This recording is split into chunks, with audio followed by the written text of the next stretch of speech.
السلام عليكم ورحمة الله وبركاته. الحمد لله كفى وسلام على عباده الذين اصطفى وصل وسلم على النبي المصطفى سيدنا ونبينا محمد وعلى آله وأصحابه نجوم الهدى وقادة التقى. أما بعد، اللهم اغفر لنا ولمشايخنا ولأساتذتنا ولوالدينا ولمن له حق علينا. وبالإسناد المتصل منا إلى الإمام الهمام الحافظ أبي عيسى محمد بن عيسى بن ثورة الترمذي رضي الله عنه وأرضاه وأجزل ثوابه فوفاه وحشرنا في زمرته. قال: باب ما جاء في بكاء رسول الله صلى الله عليه وسلم.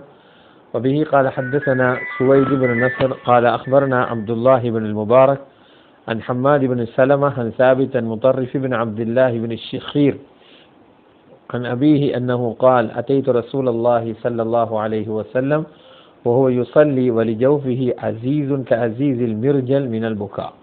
وبه قال حدثنا محمود بن غيلان قال حدثنا معاوية بن هشام قال حدثنا سفيان عن الأعمش عن إبراهيم بن عبيدة عن عبد الله بن مسعود رضي الله عنه أنه قال لي رسول الله صلى الله عليه وسلم: اقرأ علي. فقلت: يا رسول الله، أقرأ عليك وعليك أنزل؟ قال: إني أحب أن أسمعه من غيري. فقرأت سورة النساء حتى بلغت: وجئنا فكيف إذا جئنا من كل أمة بشهيد وجئنا بك على هؤلاء شهيدا. قال: فرأيت عيني النبي صلى الله عليه وسلم تهملان.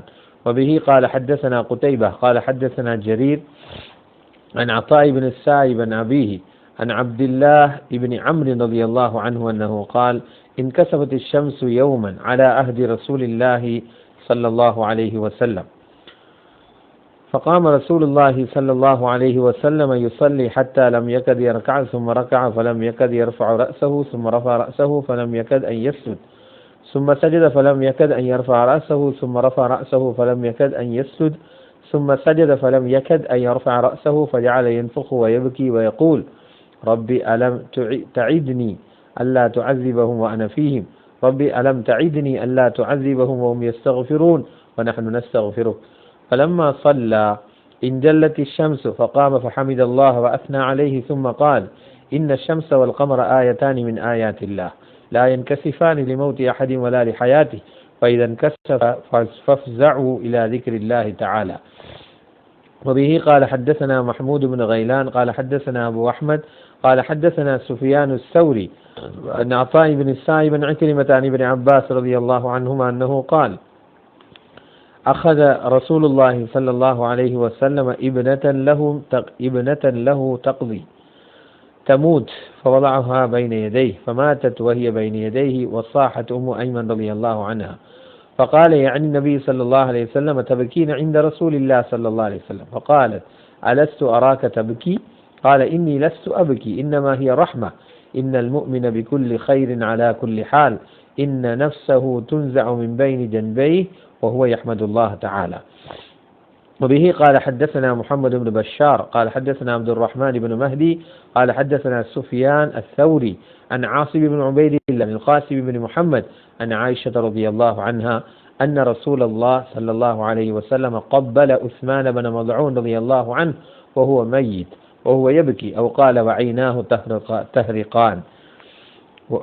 وبه قال حدثنا إسحاق بن منصور قال أنبأنا أبو عامر قال حدثنا فليح وهو ابن سليمان عن هلال بن علي عن أنس بن مالك رضي الله عنه أنه قال: شهدنا ابنة لرسول الله صلى الله عليه وسلم ورسول الله صلى الله عليه وسلم جالس على القبر، فرأيت عينيه تدمعان، فقال: فيكم رجل لم يقارف الليلة؟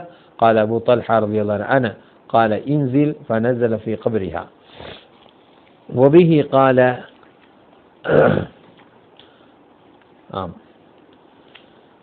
இப்போது வாசிக்கப்பட்ட ஹதீஸினுடைய சாராம்சம்: பாபு மா ஜாஅ ஃபி புகாஇ ரசூலில்லாஹி ஸல்லல்லாஹு அலைஹி வஸல்லம். அல்லாஹ்வுடைய ரசூலின் அழுகை எப்படி இருந்தது என்பதை பற்றிய சில சரித்திரங்கள். அல்லாஹ்வுடைய ரசூல் ஸல்லல்லாஹு அலைஹி வஸல்லம் எப்படி சிரித்தார்களோ அதுபோன்று அழுதும் இருக்கிறார்கள். ஆனால் அவர்களுடைய அழுகையுடன் ஒப்பாரி இருக்காது. அவர்களுடைய சிரிப்பிலே வெடிப்பு சத்தம் இல்லாததை போன்று அழுகையிலும் அது போன்ற அழுகை இருக்காது. ஆனால் அவர்களுடைய கண்கள் நிறைய கண்ணீர் வடிக்கும். அவர்களுடைய நெஞ்சிலிருந்து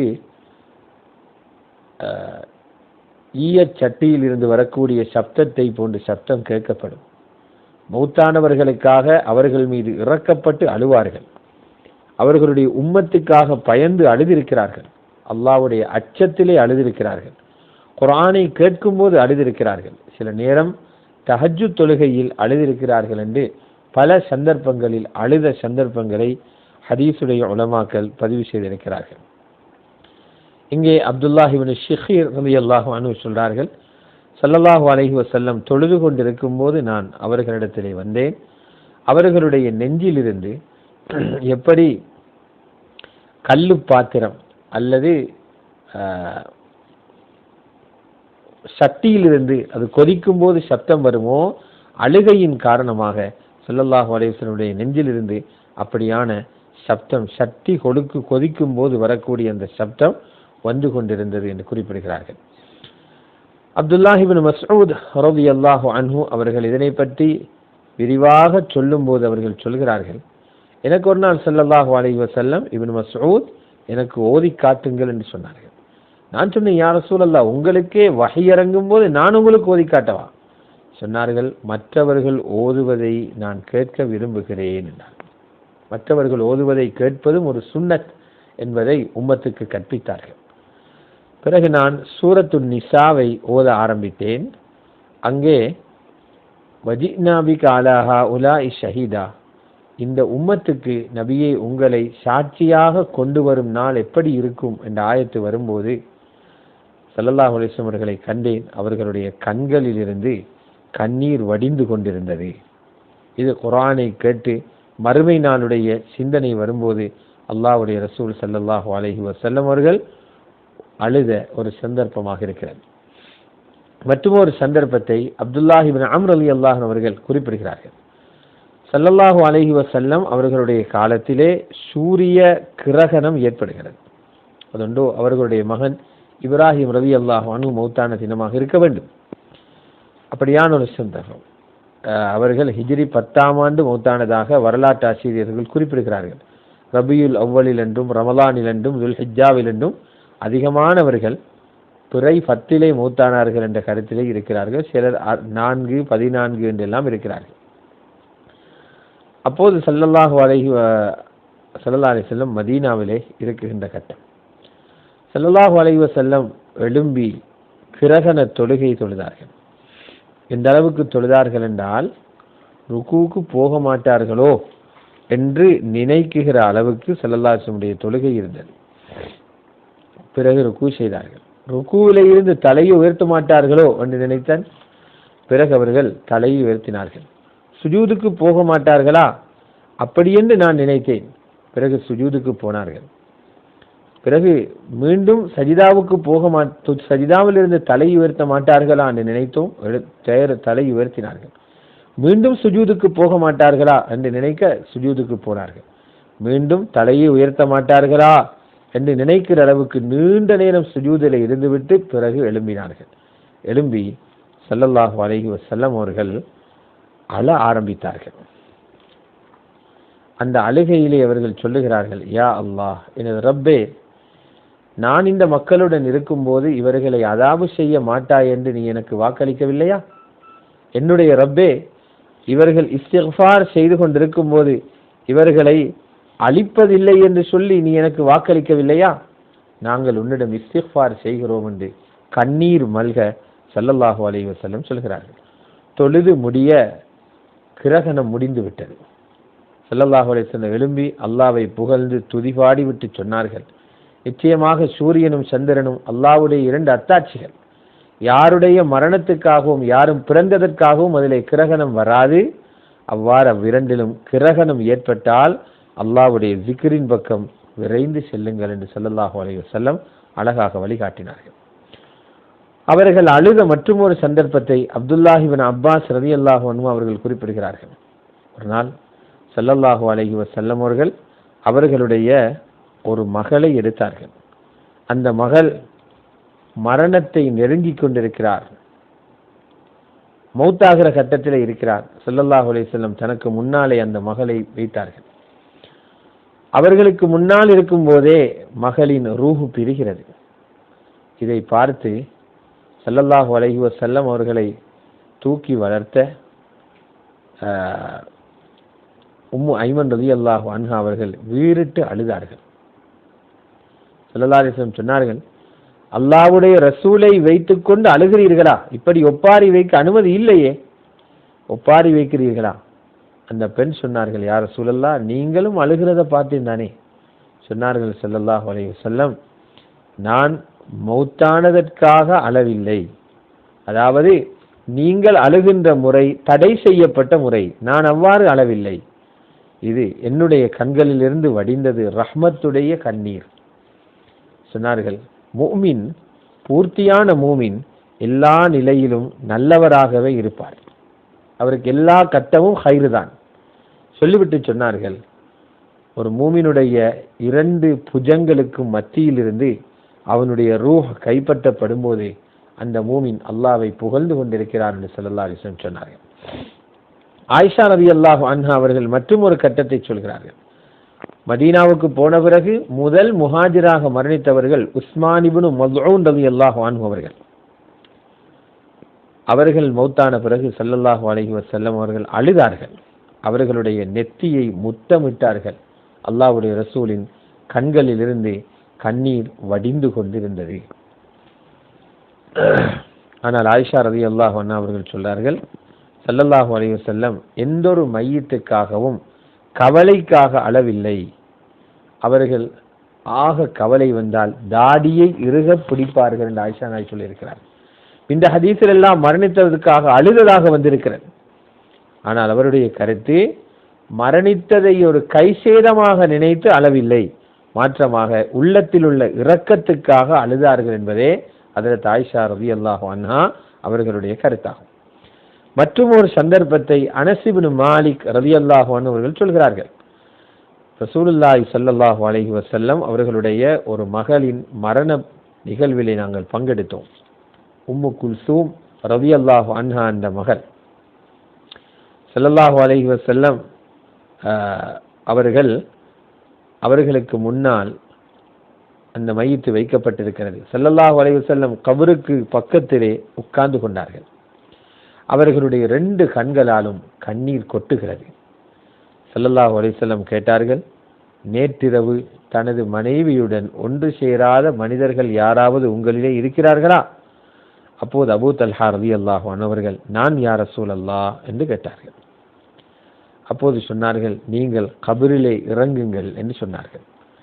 அவர் ஹஜ்ரத் உம்மு குல்சூமுடைய கபரிலே இறங்கியதாக சஹாபாக்கள் தெரிவித்திருக்கிறார்கள். இது அல்லாஹ்வுடைய ரசூல் ஸல்லல்லாஹு அலைஹி வஸல்லம் அவர்கள் கண்ணீர் வடித்த அழுத சந்தர்ப்பங்களாக இருக்கிறது. உலகம் பறிபோனதற்காக அவர்கள் அளவில்லை என்பதை இங்கிருந்து புரியலாம்.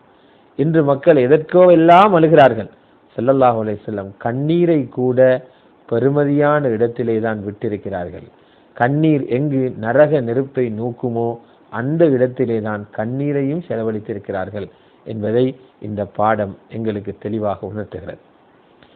அடுத்த பாடம் ஸல்லல்லாஹு அலைஹி வஸல்லம் அவர்களுடைய விரிப்பை பற்றியது. அந்த ஹதீஸை வாசிப்பதை கொஞ்சம் கேட்போம் இன்ஷா அல்லாஹ்.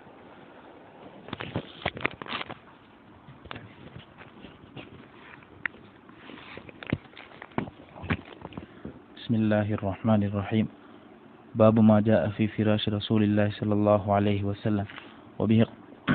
وبه قال حدثنا علي بن حجر قال حدثنا علي بن مسير عن هشام بن عروة عن أبيه عن عائشة رضي الله عنها قالت إنما كان فراش رسول الله صلى الله عليه وسلم الذي ينام عليه من أدم حشوه ليف. وبه قال حدثنا أبو الخطاب زياد بن يحيى البصري قال حدثنا عبد الله بن ميمون قال أخبرنا جعفر بن محمد أنبعنا جعفر بن محمد عن أبيه رضي الله عنه قال سألت عائشة رضي الله عنها ما كان فراش رسول الله صلى الله عليه وسلم في بيته.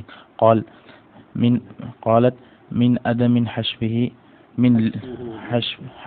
من ليف. وسئلت حفصة رضي الله عنها ما كان فراش رسول الله صلى الله عليه وسلم في بيته. قالت مسحا نثنيه سنتين فينام عليه.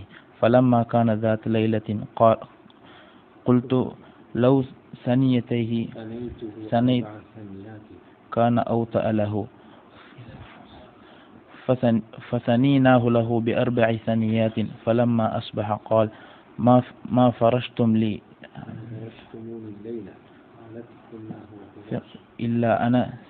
ثنيناه ب4 ثنيات. قلنا هو أوطأ لك. قال ردوه لحالته الأولى فإنه من منعتني صلاة الليل. இந்த பாடம் ரசூலுல்லாஹி ஸல்லல்லாஹு அலைஹி வஸல்லம் அவர்களுடைய விரிப்பு பெட்ஷீட்டை பற்றி வந்திருக்கக்கூடிய பாடம். ஸல்லல்லாஹு அலைஹி வஸல்லம் அவர்கள் தடிப்பான விரிப்பை தான் விரித்திருப்பார்கள். அது ஏனென்றால் அவர்கள் அந்த விரிப்பிலே கூட தூங்குவதற்கு அவர்கள் ஒரு விருப்பமான தெரிவாக அதை தெரிவு செய்யவில்லை. அவர்களுடைய மனைவிமார்களை கவனித்துத்தான் அந்த விரிப்பிலே கூட தூங்கி இருக்கிறார்கள். அப்படி இல்லை என்றால் பெரும்பாலான நேரங்களில் அவர்கள் மண்ணிலே தூங்கி இருக்கிறார்கள்.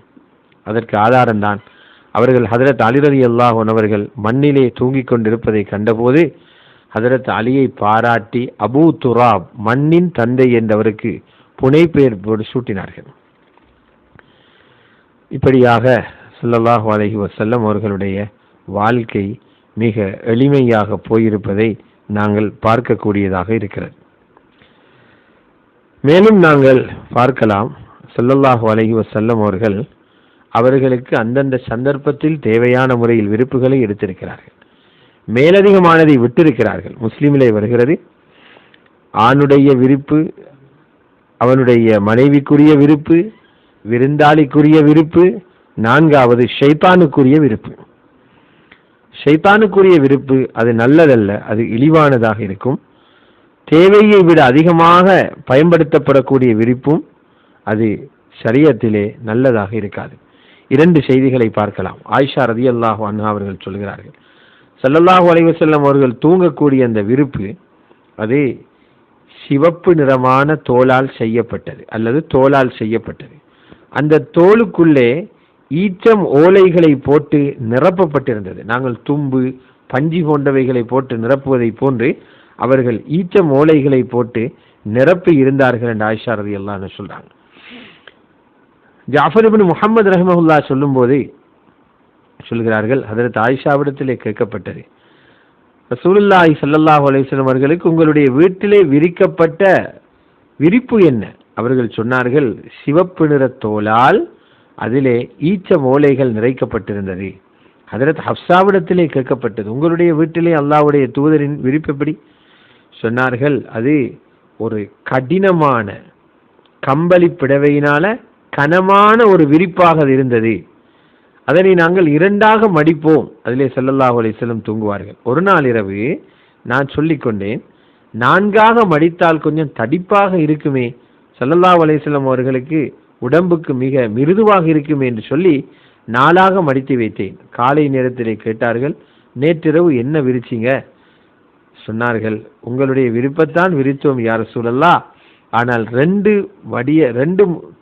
மடிப்பாக மடிப்பதை 4ஆக மடித்து வைத்தோம், அது உங்களுக்கு மிருதுவாக இருக்கும் என்பதற்காக. ஸல்லல்லாஹு அலைஹி வஸல்லம் சொன்னார்கள், முந்தி விரிப்பதை போன்றே நீங்கள் 2ஆக மடித்து வையுங்கள்.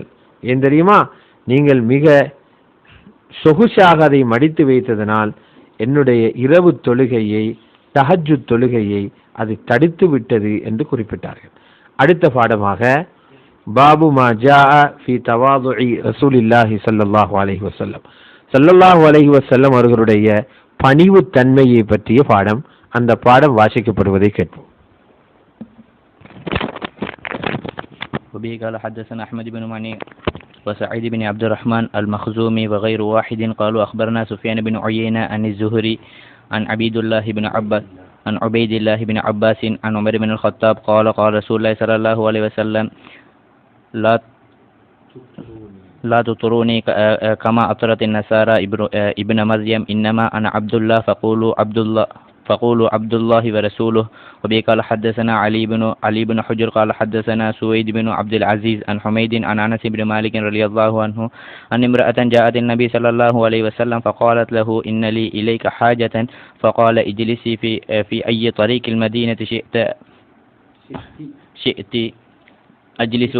أجلس إليك. وبه قال حدثنا علي بن حجر قال أخبرنا علي بن مسهر عن مسلم الأعور عن أنس بن مالك قال كان رسول الله صلى الله عليه وسلم يعود المريض ويشهد الجنائز ويركب الحمار ويجيب دعوة العبد وكان يوم بني قريظة على حمار مخطوم بحبل من ليف وعليه إكاف من ليف. وبه قال حدثنا واصل بن عبد العالى الكوفي قال حدثنا محمد بن فضيل عن الأعمش عن أنس بن مالك رضي الله عنه قال كان رسول الله صلى الله عليه وسلم يدعى إلى خبز الشعير والإهالة سنخة فيجيب ولقد كان له درع عند يهودي فما وجد ما يكفها حتى مات. وبه قال حدثنا محمود بن غيلان قال حدثنا أبو داود الحفري عن سفيان عن سفيان عن الربيع بن صبيح عن يزيد بن أبان عن أنس بن مالك قال حج رسول الله صلى الله عليه وسلم على رحل رث وعليه قطيفة لا يساوي 4 دراهم فقال اللهم اجعله حجالا حجا لا رياء فيه ولا سمعة. وبه قال حدثنا عبد الله بن عبد الرحمن قال أخبرنا عفان قال أخبرنا حماد بن سلمة عن حميد عن أنس رضي الله عنه قال لم يكن شخص أحب إليه من رسول الله صلى الله عليه وسلم قال وكانوا إذا رأوه لم يقوموا لما يعلمون من كراهيته لذلك. وبه قال حدثنا سفيان بن وكيع قال حدثنا جميع بن عمر بن عبد الرحمن العجلي قال حدثني رجل من بني تميم من ولد أبي هالة زوج خديجة يكنى أبا عبد الله عن ابن أبي هالة عن الحسن عن ابن لأبي هالة عن ابن الحسن بن علي رضي الله عنه قال سألت خالتي هند بنت أبي هالة وكان وصافا عن حلية النبي صلى الله عليه وسلم وأنا أشتهي أن يصف لي منها شيئا فقال كان رسول الله صلى الله عليه وسلم فخما مفخما يتلألأ وجهه تلألؤ القمر ليلة البدر فذكر الحديث بطوله. قال الحسن فكتمتها زمانا ثم حدثته فوجدته قد سبقني إليه فسأله أما سألته عنه فوجدته قد سأل أباه عن مدخله ومخرجه وشكله فلم يدع منه شيئا. قال الحسن فسألت أبي عن دخول رسول الله صلى الله عليه وسلم فقال كان إذا آوى إلى منزله جزء دخوله 3 أجزاء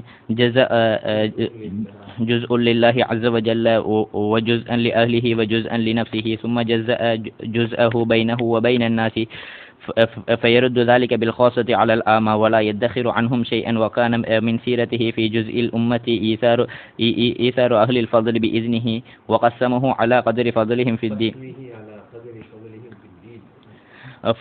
فمنهم ذو الحاجة ومنهم ذو الحاجتين ومنهم ذو الحوائج فيتشاغل بهم ويشغلهم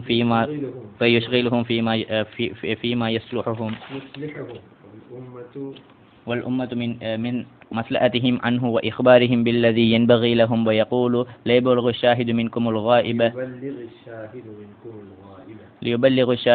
الغائب وأبلغوني حاجة من لا يستطيع إبلاغها فإنه من أبلغ سلطانا حاجة من لا يستطيع إبلاغها ثبت الله قدميه يوم القيامة لا يذكر عنده إلا ذلك ولا يقبل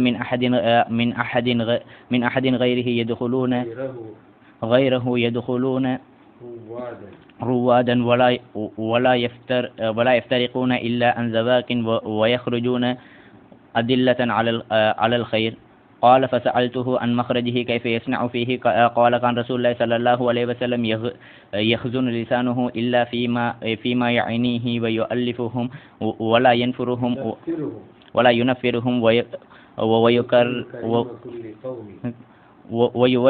ويوليه عليهم ويحترس منهم من غير أن يطبع عن أحد منهم بشره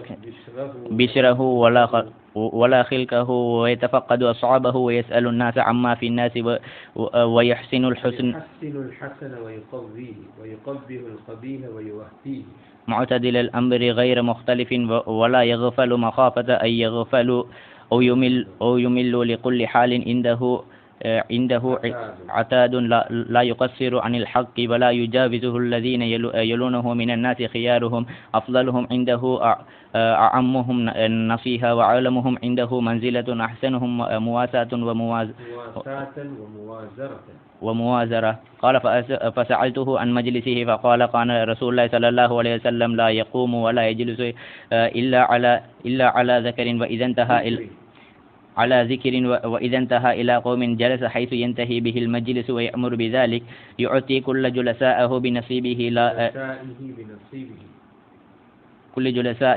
بنصيبه ولا يحسب جليسه أن أحدا أكرم عليه منه من جالسه أو فاضله في حاجة صابره حتى يكون هو المنصرف عنه ومن سأله حاجته لم يرده إلا بها أو بميس من القول قد وسع الناس خلقه فصار لهم أبا وصاروا عنده في الحق سواء مجلسه مجلس علم وحياء وصبر وأمانة لا ترفع فيه الأصوات ولا تؤمن فيه الحرم ولا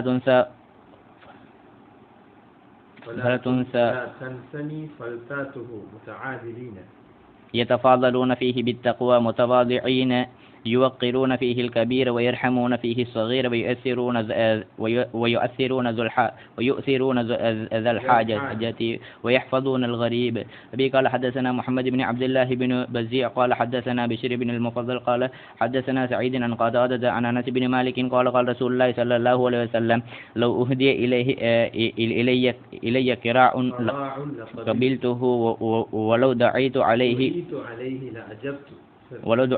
لأجبت به. قال حدثنا محمد بن بشار قال حدثنا عبد الرحمن قال حدثنا سفيان عن محمد بن المنكدر عن جابر رضي الله عنه قال جاءني رسول الله صلى الله عليه وسلم ليس براكب بغل ولا برزون. وبه قال حدثنا عبد الله بن عبد الرحمن قال أخبرنا أبو نعيم قال حدثنا يحيى بن أبي الهيثم العطار قال سمعت يوسف بن عبد السلام عبد الله بن سلام قال سماني رسول الله صلى الله عليه وسلم يوسف وأقعدني في حجره ومسح على رأسي. وبه قال حدثنا إسحاق بن منصور قال حدثنا أبو داود قال أنبأنا الربيع وهو بن صبيح قال حدثنا يزيد الرقاشي عن أنس بن مالك رضي الله عنه أن النبي صلى الله عليه وسلم حج على رحل رث وقطيفة كنا نرى ثمنها 4 دراهم فلما استوت به راحلته قال لبيك بحجة ما فيها ولا رياء. وبه قال حدثنا إسحاق قال حدثنا عبد الرزاق قال حدثنا معمر عن ثابت البناني وعاصم الأحول عن أنس بن مالك رضي الله عنه أن رجلا خياطا دعا رسول الله صلى الله عليه وسلم فقرب له ثريدا عليه دباء وكان رسول الله صلى الله عليه وسلم يأخذ الدباء وكان يحب الدباء. قال ثابت فسمعت أنس رضي الله عنه يقول وما صنع لي طعام أقدر على أن يصنع فيه دباء إلا صنع به. قال حدثنا محمد بن إسماعيل قال حدثنا عبد الله بن صالح قال حدثني معاوية بن صالح أن يحيى بن سعيد عن عمر قالت قيل لعائشة ماذا كان يعمل رسول الله صلى الله عليه وسلم في بيته قالت كان بشرا من البشر يفلي لي ثوبه ويحلب شاته ويخدم نفسه. இங்கே ஸல்லல்லாஹு அலைஹி வஸல்லம் அவர்களுடைய பணிவை பற்றி பேசப்படுகிறது. ஒரு மனிதன் தவாலு என்ற பணிவு தன்மை அடைய வேண்டுமாக இருந்தால், தவாலு என்ற பணிந்து போறது, விட்டு கொடுத்து போறது. அவனுடைய உள்ளத்திலே அல்லாஹ் பார்த்து கொண்டிருக்கிறான் என்ற அந்த வெளிச்சம் உருவாகாமல் பணிவுத்தன்மை வர முடியாது. ஏன் அந்த நேரத்திலே அவருடைய மனம் உறைந்து போக வேண்டும். அவரை பெருமையினுடைய இடத்திலே இருந்து வெளியாகி வர வேண்டும். உண்மைக்காக அவருடைய உள்ளம் பூரிக்க வேண்டும். ஹக்கை அவருடைய உள்ளம் ஏற்றுக்கொள்ள வேண்டும். இப்படியான தன்மைகள் இருந்தால் தான் அவரிடத்திலே பணிவு வர முடியும். இந்த தன்மைகளிலே உயர் மட்டத்திலே இருந்தவர்கள் தான் ஸல்லல்லாஹு அலைஹி வஸல்லம். ஆகவே மிக கடுமையாக பணிவுத்தன்மையை வெளிப்படுத்தும் ஒரு மாமனிதராக ஸல்லல்லாஹு அலைஹி வஸல்லம் இருந்தார். அதற்கு மிகப்பெரிய ஆதாரம் தான் அல்லாஹு தஆலா அவர்களிடத்தில் ஒரு விருப்பம் கேட்டான். நீங்கள் ஒரு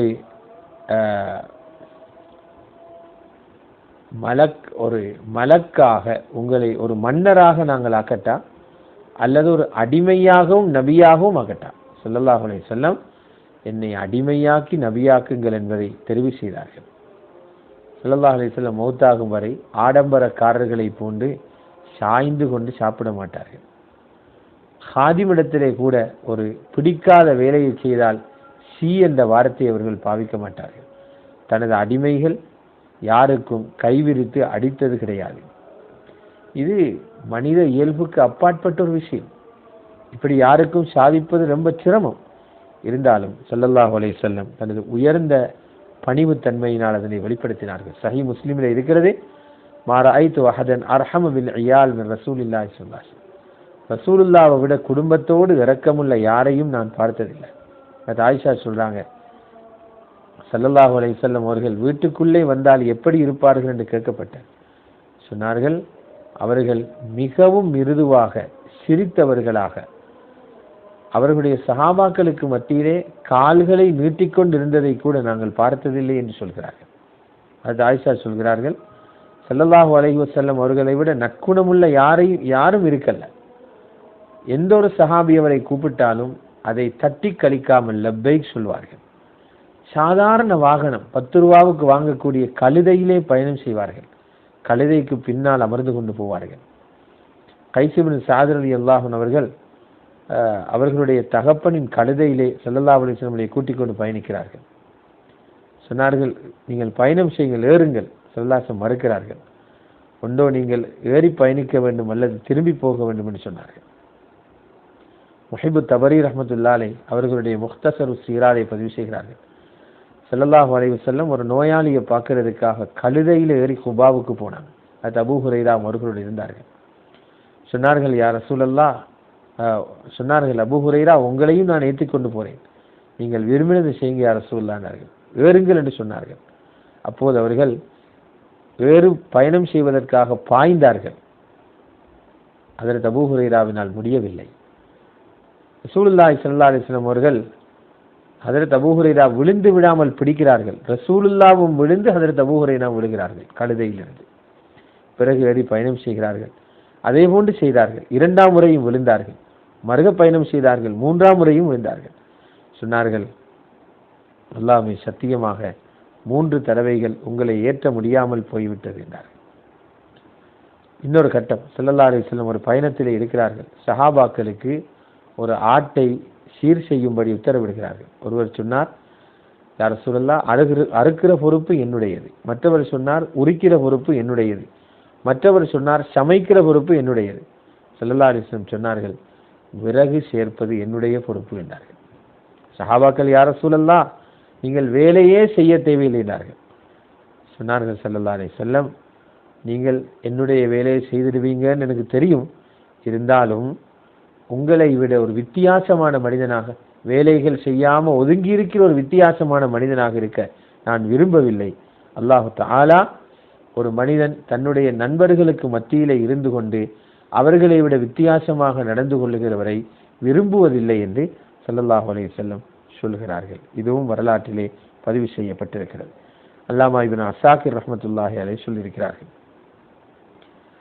இப்படியாக பல சரித்திரங்களை நாங்கள் ஸல்லல்லாஹு அலைஹி வஸல்லம் பணிவை பற்றி பார்க்கலாம். இங்கே சில செய்திகள் பதிவாகிறது. உமர் ரலியல்லாஹு அன்ஹு சொல்றாங்க, ஸல்லல்லாஹு அலைஹி வஸல்லம் சொன்னார்கள், கிறிஸ்துவர்கள் ஈசா அலைஹி ஸலாத்தை அளவு கடந்து புகழ்ந்ததை போன்று என்னை நீங்கள் புகழ வேண்டாம். நான் அல்லாஹ்வுடைய அடிமையாக இருக்கிறேன், நீங்கள் அல்லாஹ்வுடைய அடிமையும் அவனுடைய ரசூலும் என்று சொல்லுங்கள் என்று ஒரு உயர்ந்த நபி தன்னை எப்படி சொல்வார்களா? பணிவு உள்ளத்திலே இருப்பதனால் அந்த நிலைமை. அனஸ் இப்னு மாலிக் ரலியல்லாஹு அன்ஹு வருகிறார்கள். சொன்னார்கள், ஒரு பெண்மணி வந்தார், அவளுடைய சிந்தனை புத்தி போதாத ஒரு பெண்மணி. ஸல்லல்லாஹு அலைஹி வஸல்லம் வந்து சொன்னார், யா ரசூலல்லாஹ், உங்களை நான் சந்திக்க வேண்டும், ஒரு தேவை இருக்கிறது என்றார்கள்.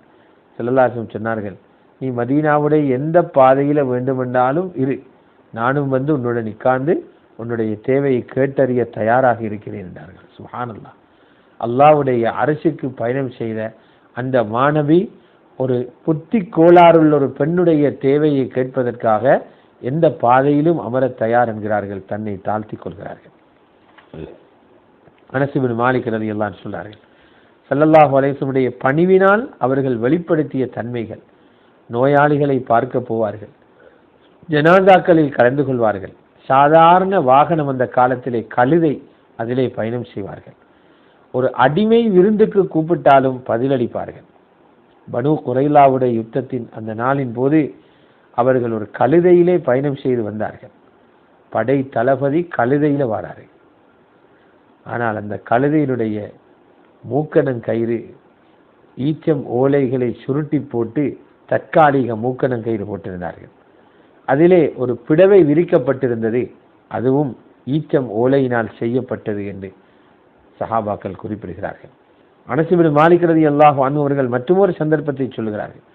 ஸல்லல்லாஹு அலைஹி வஸல்லம் அவர்கள் சாதாரண கோதுமை ரொட்டியை சுட்டு வாயிலே சிக்கிக் கொள்ளக்கூடிய கறியை செய்து, சாதாரண அல்லது நாத்தம் வீசக்கூடிய கறியையும் கோதுமை ரொட்டியையும் செய்து கொண்டு விருந்துக்கு வாங்க என்று கூப்பிட்டால் அதுக்கும் போவார்கள். ஸல்லல்லாஹு அலைஹி வஸல்லம் அவர்களுடைய ஒரு கவசம், கடன் வாங்குவதற்காக ஒரு யகூதியிடத்திலே வைத்திருந்த கவசம் அப்படியே இருந்தது. அவர்கள் மௌத்தாகும் வரை அதை மீட்டெடுக்கிற காசி அவர்களிடத்தில் இருக்கல்ல. ஸல்லல்லாஹு பணிவு. அனஸ் இப்னு மாலிக் ரலியல்லாஹு அன்ஹு சொல்றாங்க, ரசூலுல்லாஹ் உம்மத்துக்கு ஹஜ்ஜை படிப்பிக்க பயணம் செய்யும் அந்த பயணத்திலே ஒரு சாதாரண வாகனத்திலே அல்லாஹ்வுடைய தூதர் ஸல்லல்லாஹு அலைஹி வஸல்லம் பயணிக்கிறார்கள். அவர்கள் ஒரு பிடவையுண்டை மேலே போட்டிருந்தார்கள். அந்த பிடவை 4 ரூபா கூட பெறுமதி இல்லை, 4 திர்ஹம் கூட பெறுமதி இல்லை. அந்த தாழ்மையான வாகனத்தில் அந்த பெறுமதி குறைந்த துணியை மேலே போட்டுக்கொண்டு அல்லாஹ்விடத்திலே கெஞ்சுகிறார்கள், யா அல்லாஹ், முகஸ்துதி இல்லாத ஹஜ்ஜாக இந்த ஹஜ்ஜை ஆக்குவாயாக என்று துஆ செய்கிறார்கள். அனஸ் இப்னு மாலிக் ரலியல்லாஹு அன்ஹு அவர்கள் சொல்கிறார்கள், சஹாபாக்களுக்கு ரசூலுல்லாவை விட அன்புள்ள விருப்பமுள்ள யாருமே இருக்கவில்லை. சொல்றாங்க, அந்த சஹாபாக்கள் ஸல்லல்லாஹு அலைஹி வஸல்லம் அவர்களை கண்டால் எழும்பி நிற்க மாட்டாங்க. ஏன் தெரியுமா? கண்ணியப்படுத்த தெரியாமல் இல்லை, அல்லாஹ்வுடைய ரசூலுக்கு என்னை பார்த்தவுடன் எழும்பி நிற்க வேண்டும் என்றவர்கள் விரும்புவதில்லை. அப்படி எழும்புவது அவருக்கு வெறுப்பாக இருப்பதனால் சஹாபாக்கள் எழும்புவதில்லை. ஆனால் மற்றவர்களை கண்ணியப்படுத்துவதற்காக எழும்புங்கள் என்று சொல்லி சஅத் இப்னு முஆத் ரலியல்லாஹு அன்ஹு அவர்கள் வரும்போது, கூமூலி சய்யிதிக்கும், உங்களோட தலைவர் வருகிறார், எழும்பு நில்லுங்கள் என்று மற்றவர்களை ஊக்கப்படுத்தி இருக்கிறார்கள். ஆனால் தன்னை காணும்போது மக்கள் எழும்பி நிற்க வேண்டும் என்று அவர்கள் விரும்பவே இல்லை. இங்கு ஒரு நீண்ட சரித்திரம் பதியப்பட்டிருக்கிறது. அது ஹசன் இப்னு அலி ரலியல்லாஹு அன்ஹு அவர்கள் சொல்கிறார்கள், எனது மாமனார் அபூ ஹாலாவுடைய மகன் ஹிந்திடத்திலே நான் கேட்டேன், அவர் ரசூலுல்லாவை பற்றி வர்ணிக்கிற ஒரு வர்ணனையாளராக இருந்தார். ஸல்லல்லாஹு அலைஹி வஸல்லம் அவர்களுடைய தன்மைகளை பற்றி எனக்கு சொல்லுங்கள் என்று கேட்டேன். நான் அப்போது அவர்களுடைய பண்புகளை பற்றி வர்ணிக்க வேண்டும் என்ற ஆசையோடு நிற்கிற காலம். அதற்கு அந்த ஹிந்து சொன்னார், ரசூலுல்லாஹி ஸல்லல்லாஹு அலைஹி வஸல்லம் அவர்கள் மிகவும் மகத்துவப்படுத்தப்பட்ட ஒருவராக இருந்தார். அவர்களுடைய முகம் பௌர்ணமி இரவிலே மின்னக்கூடிய சந்திரனை போன்றிருக்கும். இப்படி நீண்ட ஒரு ஹதீஸை அறிவித்திருக்கிறார்கள். ஹசன் ரஹ்மத்துல்லாஹி அலைஹி சொல்கிறார்கள், நான் சில காலங்களாக இந்த செய்தியை சொல்லாமல் ஹுசைன் ரஹ்மத்துல்லாஹி அலைஹி அவர்களுக்கு மறைத்து வைத்திருந்தேன். பிறகு நான் அவர்களிடத்திலே நான் கேட்ட அதே கேள்வியை கேட்டேன். அவர்களுடைய தகப்பனார் சொன்ன அந்த செய்திகளை ஸல்லல்லாஹு அலைஹி வஸல்லம் வீட்டுக்கு நுழைகிற முறை, வீட்டிலிருந்து வெளியாகிற முறை, ஸல்லல்லாஹு அலைஹி வஸல்லம் அழகான பண்பாடுகள், இவற்றை எல்லாம் கேட்டேன். அனைத்தையும் அவர்கள் எனக்கு அழகாக சொல்லித் தந்தார்கள். ஹுசைன் ரஹ்மத்துல்லாஹி அலைஹி சொன்னார்கள், என்னுடைய தகப்பனிடத்தில் ஸல்லல்லாஹு அலைஹி வஸல்லம் வீட்டுக்கு போகின்ற முறையை கேட்டேன். சொன்னார்கள் அவர்கள், ஸல்லல்லாஹு அலைஹி வஸல்லம் வீட்டுக்கு போனால் அந்த வீட்டில் இருக்கும் நேரத்தை 3 பகுதியாக பிரிப்பார்கள். ஒரு பகுதியை இபாதத்துக்காக, அல்லாஹ்வுக்காக ஒதுக்குவார்கள். அதில் இபாதத் செய்வார்கள், தீனை பற்றி ஃபிக்ர் பண்ணுவார்கள். மற்ற பகுதியை குடும்பத்துக்கு ஒதுக்குவார்கள். அவர்களுடன் கதைக்கிறது, அந்நியோன்யமாக இருக்கிறது, அவர்களுடைய தேவைகளை கேட்டறிவது, இந்த சேவைகள்லாம் ஈடுபடுவார்கள். அதற்கு நிறைய ஆதாரங்கள் இருக்கிறது. மற்ற பகுதியை தன்னுடைய சொந்த தேவைகளுக்காக ஸல்லல்லாஹு அலைஹி வஸல்லம் ஒதுக்குவார்கள். அதிலே துனியாவுடைய தேவைகள், ஆகிராவுடைய தேவைகள், இவைகளை எல்லாம் ஸல்லல்லாஹு அலைஹி வஸல்லம் பூர்த்தி செய்து கொள்வார்கள். அதுக்கு பிறகு அவர்களுக்கும் மக்களுக்கும் இடையிலே ஒரு பகுதியை பிரித்துக் கொள்வார்கள். அதிலே விசேடமானவர்களை, முக்கியஸ்தர்களை, பொதுமக்களை விட முக்கியஸ்தர்களுக்கு முக்கியத்துவம் கொடுத்து அவர்களுக்கு அந்த நேரத்தை ஒதுக்குவார்கள். காரணம், முக்கியஸ்தர்கள் தீனை படித்துக் கொண்டால் அவர்களால் நிறைய பிரயோசனம் அடையலாம். அவர்கள் போய் பொதுமக்களுக்கு தீனை எத்தி வைப்பார்கள். மேலும் ஸல்லல்லாஹு அலைஹி வஸல்லம் அவர்களுக்காக எதையும் சேமித்து வைக்க மாட்டார்கள்.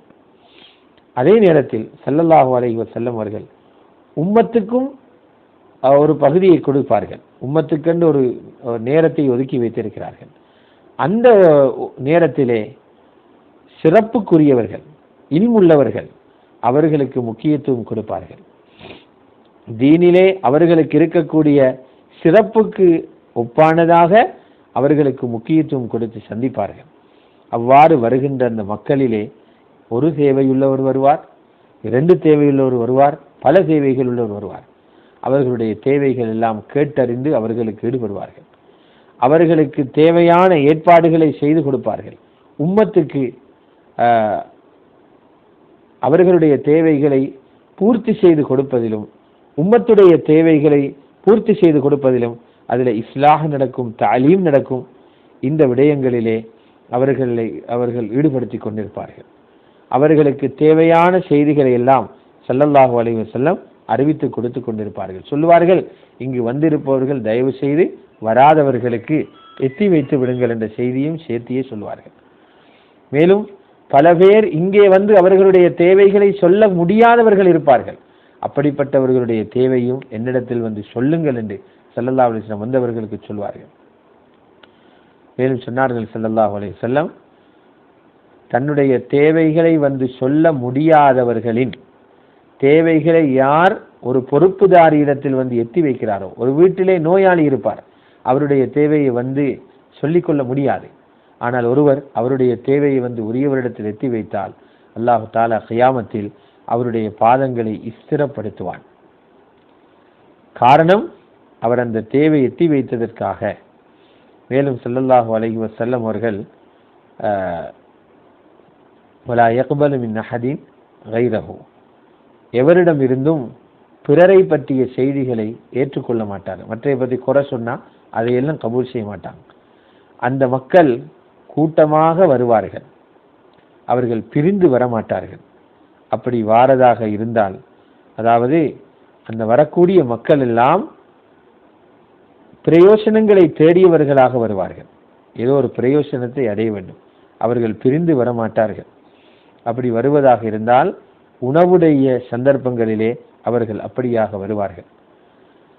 நலவை அறிவிக்கக்கூடிய, நலவை மக்களுக்கு கற்றுக் கொடுக்கக்கூடிய சிறந்த மனிதர்களாகவே ரசூலுல்லாஹ்வுடைய மஜ்லிஸிலிருந்து போகும்போது மக்கள் போவார்கள். ஹுசைன் ரஹ்மத்துல்லாஹி அலைஹி அவர்கள் வீட்டிலிருந்து வெளியாகும் போது எப்படி வெளியாகுவார்கள் என்று கேட்டபோது, அதே போன்று ஸல்லல்லாஹு அலைஹி வஸல்லம் வீட்டிலே என்ன செய்வார்கள் என்று கேட்டபோது அதுக்கு சொன்னார்கள் ஸல்லல்லாஹு அலைஹி வஸல்லம், நாவை கட்டுப்படுத்தி கொண்டுதான் இருப்பார்கள், தேவையானதுக்கு மட்டுமே பாவிப்பார்கள், மக்களுடைய உள்ளங்களை ஒற்றுமைப்படுத்துவார்கள், மக்களை வெறுப்புறச் செய்ய மாட்டார்கள். ஒவ்வொரு சமூகத்திலும் உள்ள சிறந்தவர்களை மரியாதை செய்வார்கள். அவர்களை அந்த சமூகத்துக்கு பொறுப்புதாரியாக நியமிப்பார்கள். மக்களுக்கு அல்லாஹ்வுடைய தண்டனைகளை பற்றியும் எச்சரிக்கை செய்வார்கள். அவர்களுடைய கண்ணியம் பறிபோகாமல் அவர்களை பாதுகாப்பார்கள். ஆனால் அவர்களில் யாரை விட்டும் ஸல்லல்லாஹு அலைஹி வஸல்லம் தன்னுடைய புன்னகையோ தன்னுடைய அகலாக்கையோ சுருட்டி கொள்ள மாட்டார்கள். தனது தோழர்களின் நிலைமைகளை அடிக்கடி விசாரிப்பார்கள். மக்களிடத்திலே ஏனைய மக்களின் நிலைமை எப்படி இருக்கிறது என்று விசாரித்துக் கொள்வார்கள். நல்லவைகளை அழகுபடுத்தி சொல்லுவார்கள், அதுக்கு உரமூட்டுவார்கள். கெட்டதை கெட்டதாகவே சொல்வார்கள், அதை பலகீனப்படுத்தி செய்ய விடாமல் தடுப்பார்கள். ஸல்லல்லாஹு அலைஹி வஸல்லம் அவர்கள் நடுநிலைமையாளராக இருந்தார்கள். அவர்களுடைய செயல்களும் சொல்களும் நடுநிலையாகவே இருந்தது. அதே போன்று சொல்கிறார்கள், ஸல்லல்லாஹு அலைஹி வஸல்லம் எந்த ஒரு விஷயத்திலையும் ஞாபகப்படுத்தும் போதும் வழிகாட்டும் போதும் மக்கள் மறந்து விடுவார்களோ அல்லது அவர்களுக்கு வெறுப்பு வந்து விடுமோ என்ற பயத்திலே ஸல்லல்லாஹு அலைஹி வஸல்லம் ஞாபகப்படுத்தக்கூடிய விஷயத்திலே பொடுபோக்கு காட்ட மாட்டார்கள். அந்த அல்லாஹ்வுடைய தூதர் ஸல்லல்லாஹு அலைஹி வஸல்லம் இடத்திலே எல்லா நேரத்திலேயும் அவர்களிடத்திலே தயாரிப்பு இருக்கும், பொருத்தமான தயாரிப்பு இருக்கும். ஹக்கை குறைக்க மாட்டார்கள், அதிலே வரம்பு மீறவும் மாட்டார்கள். அவர்களை அடுத்து நிற்பவர்கள் சிறந்தவர்களாக இருப்பார்கள். அவர்களிலே மிகச் சிறந்தவர்கள் ஸல்லல்லாஹு அலைஹி வஸல்லம் பார்வையில் சிறந்தவர்கள் யாரு மக்களுக்கு அதிகமாக நசீஹத்து செய்கிறார்களோ, மக்களுக்கு அதிகமாக லாபம் அளிக்கிறார்களோ அவர்களை ரசூலுல்லாஹ்விடத்திலே சிறந்தவர்கள், ரசூலுல்லாஹ்விடத்திலே மகத்துவமானவர்கள், ரசூலுல்லாஹ்விடத்திலே மிகவும் நல்லவர்களாக பார்க்கப்படுகிறார்கள். அதற்கு பிறகு ஸல்லல்லாஹு அலைஹி வஸல்லம் மஜ்லிஸை பற்றி கேட்டேன். சொன்னார்கள், ரசூலுல்லாஹி ஸல்லல்லாஹு அலைஹி வஸல்லம் மஜ்லிஸிலிருந்து எழும்பும் போதும் உட்காரும் போதும் அல்லாஹ்வை திக்ர் செய்தவர்களாக இருப்பார்கள். ஒரு சமூகத்தை சந்திக்க போனால் அவர்களுடைய மஜ்லிஸிலே போய் உட்காருவார்கள். அவர்களுக்கு அவ்வாறு உட்காரும்படி ஏவுவார்கள். ஒவ்வொரு உட்கார்ந்து இருப்பவர்களுக்கும் அவரவருக்குரிய கண்ணியத்தையும் பங்கையும் கொடுப்பார்கள். அவரோடு உட்காரக்கூடிய ஒவ்வொருவரும் மற்றவர் என்னை விட சிறந்தவர் நினைக்க மாட்டார்கள், ஒவ்வொருவரையும் கண்ணியப்படுத்துவார்கள். யாராவது ரசூலுல்லாஹ்வுடன் ஒன்றாக உட்கார்ந்தால் அல்லது கதைத்தால், ஒரு தேவைக்காக வந்து கதைத்தால், அவர்களே கதைத்தது போதுமென்று நினைக்கும் வரைக்கும் ஸல்லல்லாஹு அலைஹி வஸல்லம் பொறுமையாக இருப்பார்கள். யாராவது ஒரு தேவையை கேட்டு வந்தால் கொடுக்காமல் திருப்பி அனுப்ப மாட்டார்கள், அல்லது அவருடைய மனம் குளிரும் ஒரு வார்த்தையை சொல்லித்தான் அவரை அனுப்புவார்கள். அவர்களுடைய அஹ்லாக்கும் விஷால தன்மையும் மக்களை விரிவாக பிடித்திருந்தது. மக்களுக்கு ஒரு தந்தையாகவே ஸல்லல்லாஹு அலைஹி வஸல்லம் இருந்தார்கள். அவ்வளவு இரக்கம். மக்களிடத்திலே ஹக்குடைய விஷயத்திலே சமமாக இருந்தார்கள். அவர்களுடைய சபைகள் இல்முடைய சபையாக, வெட்கத்தை போதிக்கும் சபையாக, சபரை கற்பிக்கும் சபையாக, அமானிதம் பேணும் சபையாக இருந்தது. அவர்களுடைய சபையிலே சத்தம் உயர்த்தப்பட மாட்டாது. அவர்களுடைய சபையிலே எந்த குறைகளும், மக்களுடைய கண்ணியங்களை பற்றிய குறைகள் பேசப்பட மாட்டாது. அவர்களுடைய சபையிலே எந்த இழிவான பேச்சும் பேசினால் அது பரப்பப்பட மாட்டாது. அங்கே அவர்கள் சமமானவர்களாகவே இருந்தார்கள். அவர்களுக்கிடையில் தக்வாவினால் தான் சிறப்பு வந்தது. பணிவானவர்களாக இருந்தார்கள். அந்த சபைகளில் பெரியவர்கள் மரியாதைப்படுத்தப்பட மாட்டார்கள். சிறியவர்களுக்கு இரக்கம் காட்டப்பட்டது. தேவையுள்ளவர்களுக்கு முன்னுரிமை கொடுத்தார்கள். புதியவர்களை அவர்கள் ஸல்லல்லாஹு அலைஹி வஸல்லம் பாதுகாத்தார்கள். இவ்வளவும் ஸல்லல்லாஹு அலைஹி வஸல்லம் பற்றி சொல்லப்பட்ட ஒரு ஹதீஸ். அனஸ் இப்னு மாலிக் ரலியல்லாஹு அன்ஹு சொல்லும்போது, ரசூலுல்லாஹி ஸல்லல்லாஹு அலைஹி வஸல்லம் அவர்களுக்கு பெரிய விருந்து போட தேவையில்லை. ஒரு ஆட்டுக்கால சமைச்சு விருந்துக்கு கூப்பிட்டாலும் அல்லது ஹதியா கொடுக்கப்பட்டாலும் கபூல் செய்வார்கள். ஆட்டுக்காலை கரியாக செய்து அவர்கள் விருந்து கலைக்கப்பட்டாலும் வந்து சேருவார்கள். ஜாபிர் ரலியல்லாஹு அன்ஹு சொல்றார்கள், ஒரு நாள் ஸல்லல்லாஹு அலைஹி வஸல்லம் என்ன பார்க்க வந்திருக்கிறாங்க. பெரியோரு கோவேரி கழுதையிலேயோ அல்லது அதைவிட பரத்திலே குறைந்த ஒரு வாகனத்திலேயோ பெருமதியான வாகனத்திலேயோ வரல, சாதாரணமாக வந்தார்கள். யூசுப் இப்னு அப்துல்லாஹ் இப்னு சலாம், அப்துல்லாஹ் இப்னு சலாமுடைய மகன் ரலியல்லாஹு அன்ஹு சொல்றாங்க, எனக்கு ரசூலுல்லாஹ் தான் யூசுப் என்று பேர் வச்சாங்க. என்னை அவர்களுடைய மடியில உட்கார வச்சாங்க. என் தலையை தடவினாங்க. சிறுவர்களை அவ்வளவு கண்ணியப்படுத்துறாங்க ஸல்லல்லாஹு அலைஹி வஸல்லம். இந்த ஒரு அரச தலைவர் பகட்டுக்காக அதை செய்யலாமே தவிர இஹ்லாசுடன் செய்ய மாட்டார். அனஸ் இப்னு மாலிக் ரலியல்லாஹு அன்ஹு சொல்றாங்க, ஸல்லல்லாஹு அலைஹி வஸல்லம் ஹஜ்ஜிக்கு வந்ததே சாதாரண வாகனத்தில். நாங்கள் நினைக்கிறோம் 4 ரூபா 4 திர்ஹம் தான் அவருடைய பெருமதி இருக்கும். வாகனத்திலே ஏறியவுடன் யா அல்லாஹ் முகஸ்ஸது இல்லாத ஹஜ்ஜாக இது இருக்கட்டும் லப்பைக் என்று சொன்னார்கள். மற்றும் ஒரு கட்டத்தில் அனஸ் இப்னு மாலிக் சொல்றார்கள், ஒரு டைலர் உடுப்பு தைக்குகிற ஒரு தச்சன் ஸல்லல்லாஹு அலைஹி வஸல்லம் அவர்களை விருந்துக்கு கூப்பிடுகிறார்கள். சரீத் என்ற உணவை அந்த தையல்காரன் முன்னே கொண்டு வந்து வைக்கிறார். அதிலே சுரைக்காயும் போடப்பட்டிருந்தது. ஸல்லல்லாஹு அலைஹி வஸல்லம் சுரைக்காயை தேடி தேடி சாப்பிடுகிறார்கள். அவர்கள் அதை விரும்பக்கூடியவர்களாக இருந்தார்கள். அனஸ் ரலியல்லாஹு அன்ஹு சொல்றாங்க, இந்த நிகழ்ச்சிக்கு பிறகு நான் ஒரு சாப்பாடு செய்யக்கூடிய சந்தர்ப்பம் கிடைத்தால் அதிலே சுரைக்காய் சமைக்க முடியுமாக இருந்தால் அதை நான் சமைக்க விரும்பி கொண்டிருந்தேன் என்று அனஸ் ரலியல்லாஹு அன்ஹு சொல்றாங்க. ஹஜ்ரத் ஆயிஷாவிடத்திலே கேட்கப்பட்டது, ஸல்லல்லாஹு அலைஹி வஸல்லம் வீட்டுக்கு வந்தா என்ன செய்வாங்க? சொன்னாங்க, நபி என்ற தனத்தோடு இருக்க மாட்டாங்க, ஒரு மனிதனாகவே சாதாரண ஒரு மனிதனை போன்றே வீட்டிலே செயற்படுவார்கள். அவர்களுடைய ஆடையிலே விழுந்திருக்கக்கூடிய பேன் போன்றவைகளை அவர்களே எடுத்துக்கொள்வார்கள். ஆட்டில் உள்ள பாலை அவர்கள் கறந்தெடுப்பார்கள். அவர்கள் தனக்குத்தானே ஹிதுமத்து செய்து கொள்வார்கள். இது அவர்களுடைய பழக்கமாக இருந்தது. அடுத்ததாக ஸல்லல்லாஹு அலைஹி வஸல்லம் அவர்களுடைய அஹ்லாக்கை பற்றிய சில தரவுகளை அடுத்த பாடத்தில் இன்ஷா அல்லாஹ் பார்க்கலாம்.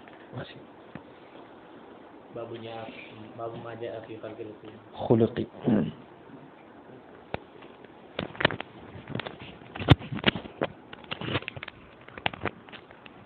باب ما جاء في خلق رسول الله صلى الله عليه وسلم. وبه قال حدثنا عباس بن محمد الدوري قال حدثنا عبد الله بن يزيد المقري قال حدثنا ليث بن سعد حدثني أبو عثمان الوليد بن أبي الوليد عن سليمان بن خارجة عن خارجة بن زيد بن ثابت قال دخل نفر على زيد بن ثابت فقالوا له حدثنا أحاديث رسول الله صلى الله عليه وسلم.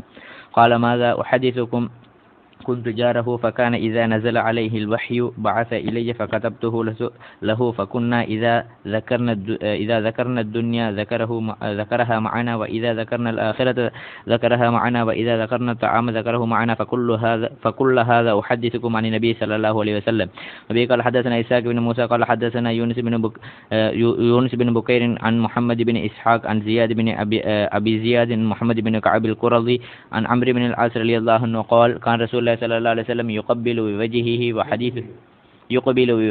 وحديث على أشر القوم يتألفهم بذلك فكان يقبل بوجهه وحديثه علي حتى ظننت أني خير القوم فقلت يا رسول الله أنا خير أم أبو بكر فقال أبو بكر فقلت يا رسول الله أنا خير أم عمر رضي الله عنه فقال عمر رضي الله عنه فقلت يا رسول الله أنا خير أم عثمان رضي الله عنه فقال عثمان رضي الله عنه فلما سألت رسول الله صلى الله عليه وسلم فصدقني فلوددت أني لم أكن سألته. وبه قال حدثنا قتيبة بن سعد قال حدثنا جعفر بن سعيد قال حدثنا جعفر بن سليمان الضبعي عن ثابت عن أنس بن مالك رضي الله عنه قال خدمت رسول الله صلى الله عليه وسلم 10 سنين فما قال لي أف قط وما قال لي لشيء صنعته لما صنعته ولا لشيء تركته لما تركته وكان رسول الله صلى الله عليه وسلم من أحسن الناس خلقا ولا مسست خزا ولا حريرا ولا شيئا كان ألين من كف رسول الله صلى الله عليه وسلم ولا شممت مسكا قط ولا عطرا كان أطيب من عرق رسول الله صلى الله عليه وسلم. به قال حدثنا قتيبة بن سعيد وأحمد بن عبد هو الضبي والمعنى واحد قال حدثنا حماد بن زيد عن سلم العلوي عن أنس بن مالك رضي الله عنه عن رسول الله صلى الله عليه وسلم أنه كان عنده رجل به أثر صفرة قال وكان رسول الله صلى الله عليه وسلم لا يكاد يواجه أحدا بشيء يكرهه فلما قام قال للقوم لو قلتم له يدع هذه الصفرة. وبه قال حدثنا محمد بن بشار قال حدثنا محمد بن جعفر قال حدثنا شعبة عن أبي إسحاق عن عبد الله الجدلي واسمه عبد عن عائشة رضي الله عنها أنها قالت لم يكن رسول الله صلى الله عليه وسلم فاحشا ولا متفحشا ولا صخابا في الأسواق ولا يجزي بالسيئة السيئة ولكن يعفو ويصفح. وبه قال حدثنا هارون بن إسحاق الحمداني قال حدثنا عبد عن هشام بن عروة عن أبيه عن عائشة رضي الله عنها قالت ما ضرب رسول الله صلى الله عليه وسلم بيده شيئا قط إلا أن يجاهد في سبيل الله والله ضرب خاضبا أو امرأة. وبه قال حدثنا أحمد بن عبد الضبي قال حدثنا فضيل بن عياض عن منصور عن الزهري عن عروة عن عائشة رضي الله عنها قالت ما رأيت رسول الله صلى الله عليه وسلم منتصرا من مظلمة ظلمها قط ما لم ينتهك من محارم الله تعالى شيئا فإذا انتهك من محارم الله تعالى شيء كان من أشدهم في ذلك غضبا وما خير بين أمرين إلا اختار أيسرهما ما لم يكن مأثما.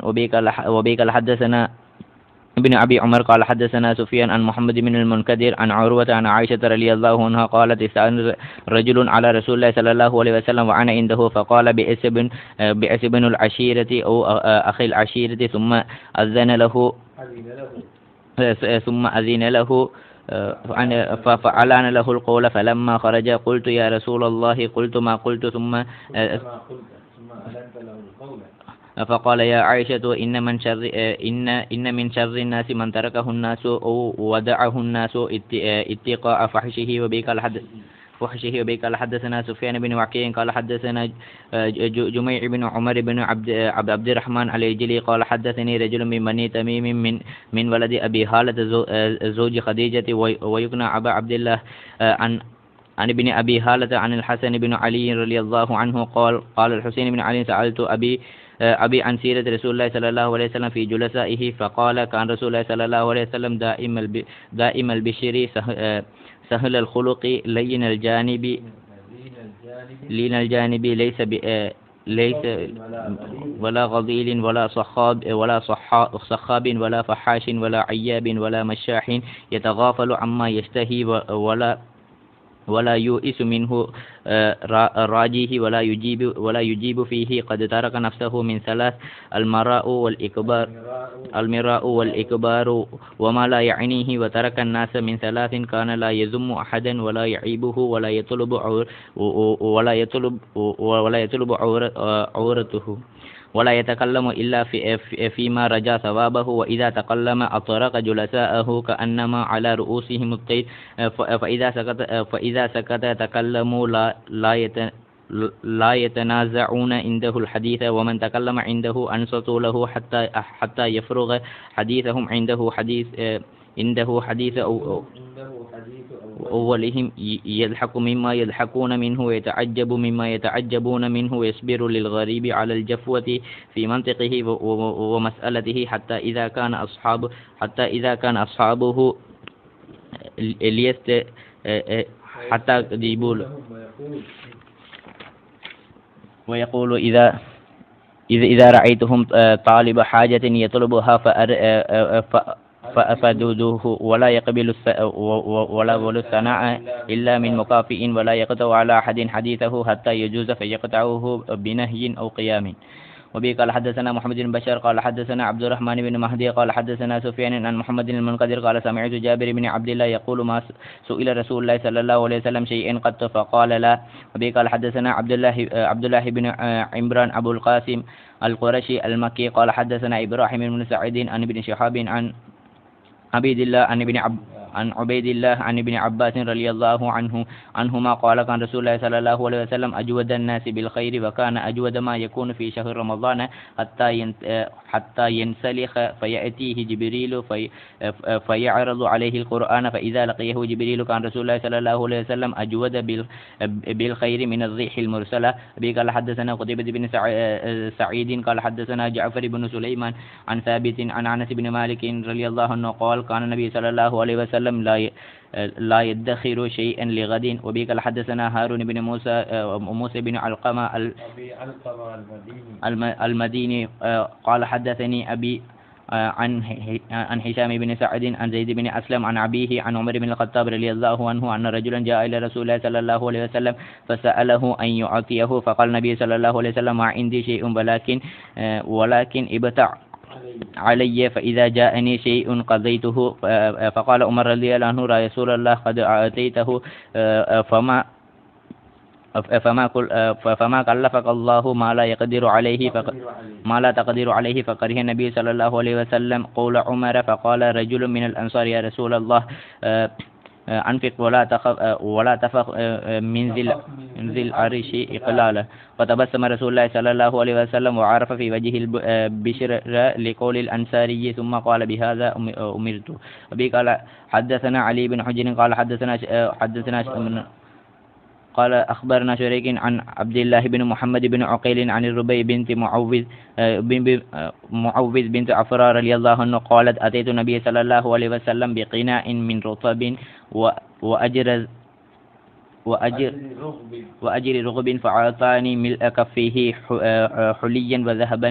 وبه قال حدثنا علي بن خرشم وغير واحد قالوا أخبرنا عيسى بن يوسف عن هشام بن عروة عن أبيه عن عائشة رضي الله عنها أن النبي صلى الله عليه وسلم كان يقبل الهدية ويثيب عليها.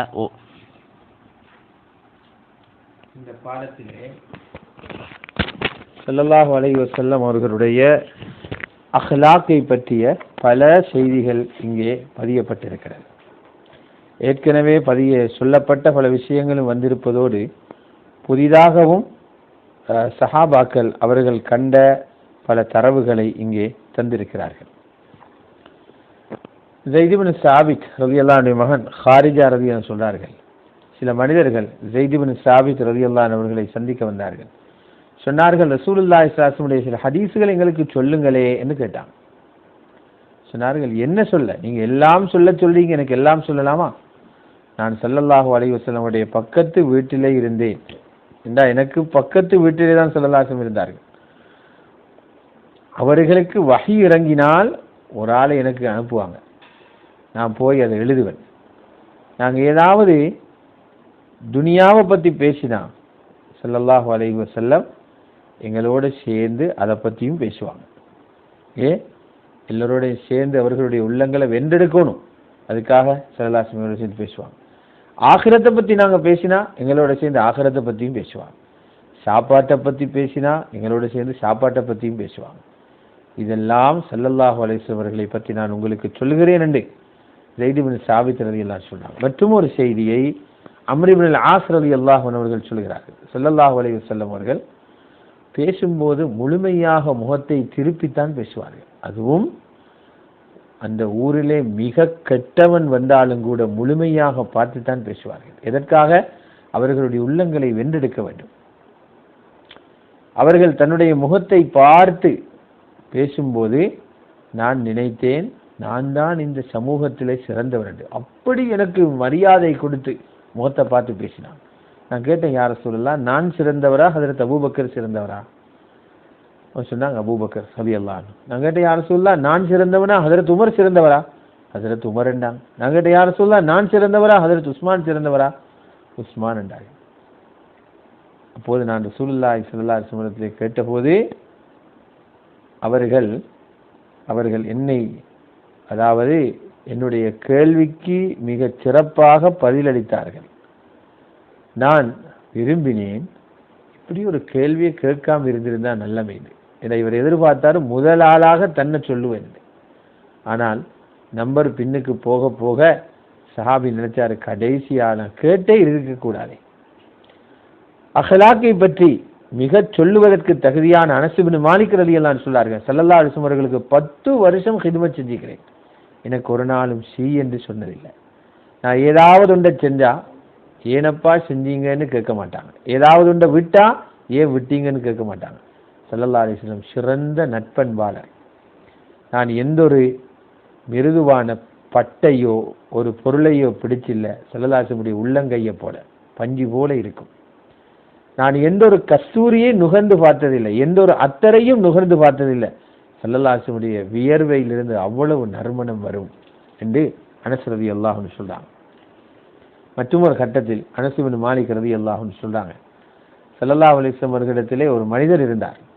அவர் சுஃப்ரா என்ற ஒரு வகையான அத்தரை பூசி இருந்தார். ஸல்லல்லாஹு அலைஹி வஸல்லம் அவர்கள் எந்த ஒரு மனிதரின் முகத்திலும் வெறுப்பான பேச்சை பேச மாட்டாங்க. அவர் எழும்பிய போது அங்கிருந்தவர்களுக்கு ஸல்லல்லாஹு அலைஹி வஸல்லம் சொன்னார்கள், நீங்க இந்த ஆளுக்கு இந்த மாதிரி அத்தர் பூசிட்டு வாரத்தை விட சொன்னா நல்லா இருக்குமே என்று அவர்களுடைய முகத்திலே அதை சொல்லி அவருடைய மனம் நொந்து விடுவோம் ஸல்லல்லாஹு பயப்படுறாங்க. மற்றவங்களுக்கு சொல்றாங்க, அவருக்கு முறையாக சொல்லி இதை தவிர்க்க சொன்னா நல்லமே என்றாங்க.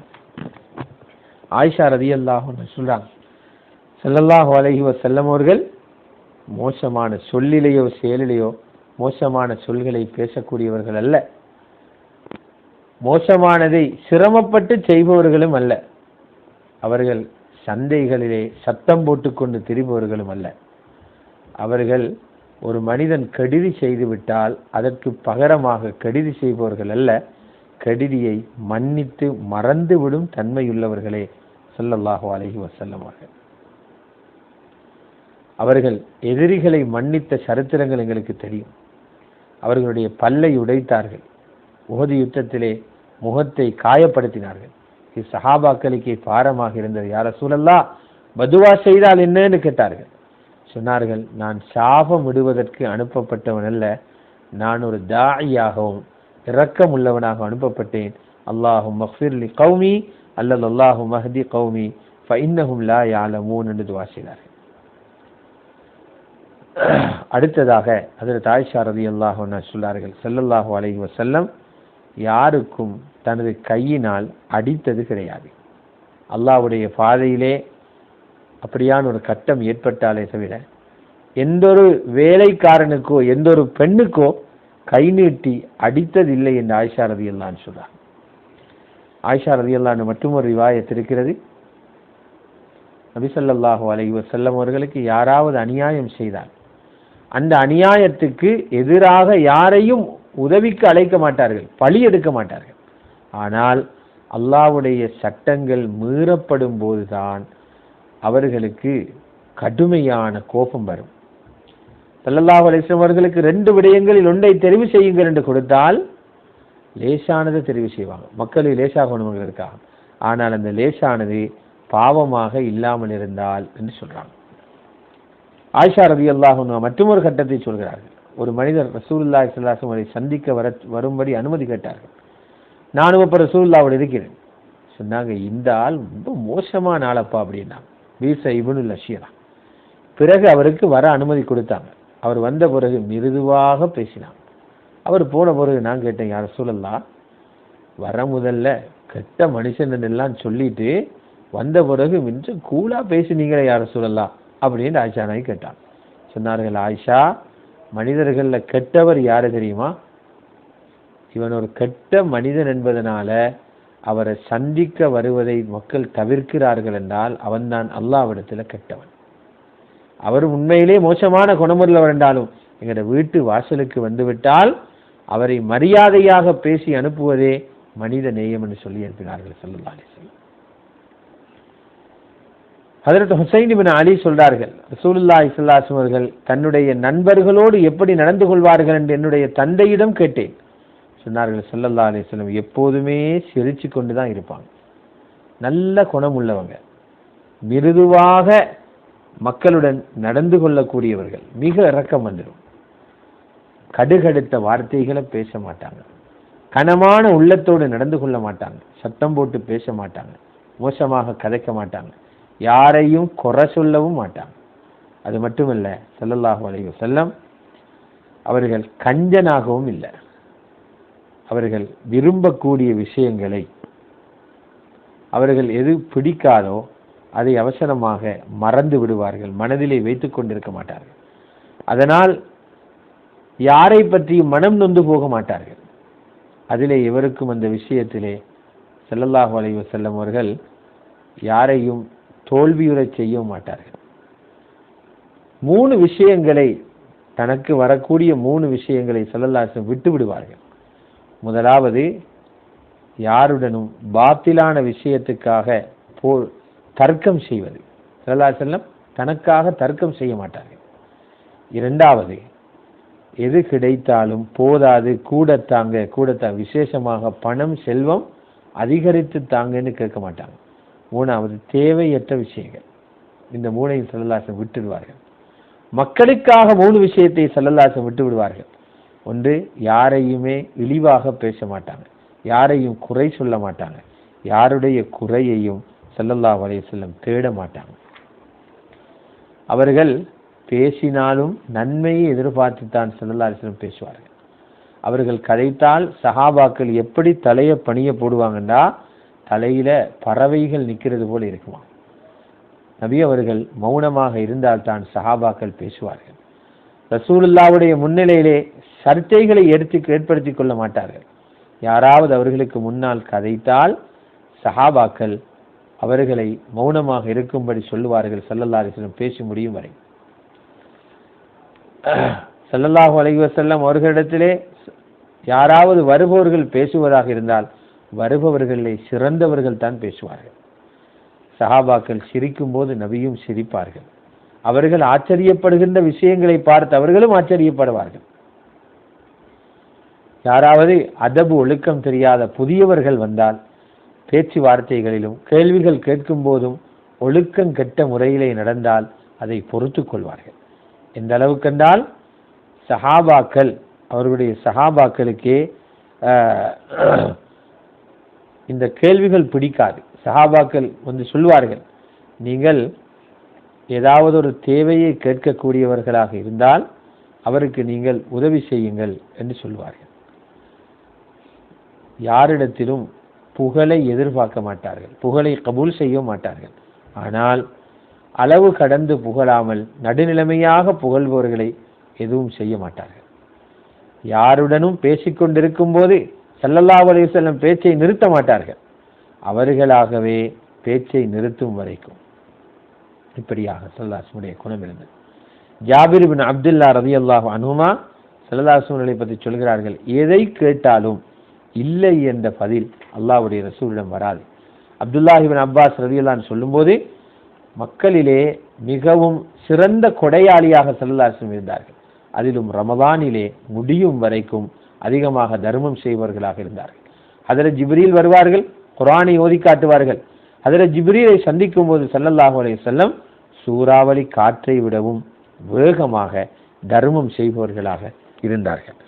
அனஸ் இப்னு மாலிக் ரலியல்லாஹு அன்ஹு சொல்கிறார்கள், ஸல்லல்லாஹு அலைஹி வஸல்லம் தன்னுடைய சொந்த தேவைக்காக நாளைக்கு தேவைப்படும் என்று எதையுமே எடுத்து வைக்க மாட்டாங்க. ஆனால் குடும்பத்துக்காக வந்தால் ஒரு வருஷத்துக்கு தேவையான உணவை கடைசி காலங்களில் சேகரித்து வைத்திருக்கிறார்கள். உமர் ரலியல்லாஹு அன்ஹு அவர்கள் சொல்றார்கள், ஒரு நாள் ஒரு மனிதர் ரசூலுல்லாஹி ஸல்லல்லாஹு அலைஹி வஸல்லம் வந்து நன்கொடை தர சொன்னார். ஸல்லல்லாஹு அலைஹி வஸல்லம் ஒன்றுமே இல்லப்பாண்டாங்க, ஆனால் ஏண்ட பேரை சொல்லி ஏதாவது வாங்கிட்டு போ, நான் காசை கட்டுற பிறகு அப்படின்னா. அதில் உமர் சொன்னாங்க, யா ரசூலல்லாஹ், நீங்க அவருக்கு எவ்வளவு கொடுத்தீங்க நீங்க இதுக்கு முன்னால? அல்லாஹு தஆலா சக்தி இல்லாத வேலையை செய்ய சொல்லல தானே, இல்லாத நேரம் ஏன் அப்படி கடன்பட்டு கொடுக்கணும்? ஆனால் ஹஜ்ரத் உமருடைய இந்த பேச்சு ரசூலுல்லாஹி ஸல்லல்லாஹு அலைஹி வஸல்லம் பிடிக்கல. அங்கிருந்த ஒரு அன்சாரி சொன்னார், யா ரசூலல்லாஹ், தாராளமாக செலவு செய்யுங்க, அர்ஷுடைய ரப்பின் ஹஸானாவை பயப்படாதீங்க, அவன் குறைக்க மாட்டான். இதை சொன்ன உடனே ஸல்லல்லாஹு அலைஹி வஸல்லம் சிரிப்பு வருகிறது, முகத்திலே நன்மாராயத்தின் அறிகுறிகள் தருகிறது. ஏன் இந்த அன்சாரி யகீனுடைய வார்த்தையை பாவித்ததால். பிறகு சொன்னார்கள், இப்படி சொல்லும்படிதான் நான் ஏவப்பட்டிருக்கிறேன் என்று ஸல்லல்லாஹு அலைஹி வஸல்லம் சொன்னார். உபைய் பின்த் முஅவ்வித் பின் அஃப்ரா ரலியல்லாஹு அன்ஹு சொல்றாங்க, ஸல்லல்லாஹு அலைஹி வஸல்லம் அவர்களுக்கு இது ஏற்கனவே வந்த ஹதீஸ், நான் ஒரு தட்டிலே பேரீச்சம்பழம் கொண்டு வந்து கொடுத்தேன், ஸல்லல்லாஹு அலைஹி வஸல்லம் கை நிறைய தங்கத்தையோ ஆபரணத்தையோ எனக்கு ஹதியாவாக தந்து அனுப்பினார்கள்.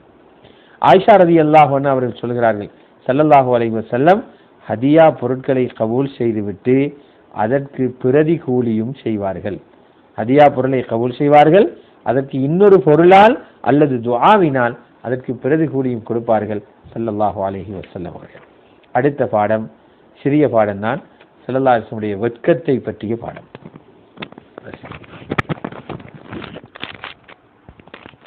باب ما جاء في حياء رسول الله صلى الله عليه وسلم. وبه قال حدثنا محمود بن غيلان قال حدثنا أبو داود قال حدثنا شعبة عن قتادة قال سمعت عبد الله بن أبي عتبة يحدث عن أبي سعيد الخدري رضي الله عنه قال قال رسول الله صلى الله عليه وسلم أشد حياء من العذراء في حذرها وكان إذا كره شيئا عرفناه في وجهه. وبه قال حدثنا محمود بن غيلان قال حدثنا وقي قال أخبرنا سفيان عن منصور عن موسى بن عبد الله بن يزيد الخطمي عن مولى الخطمي عن مولى لعائشة رضي الله عنها قالت عائشة ما نظرت إلى فرج رسول الله صلى الله عليه وسلم أو قالت ما رأيت فرج رسول الله صلى الله عليه وسلم قط.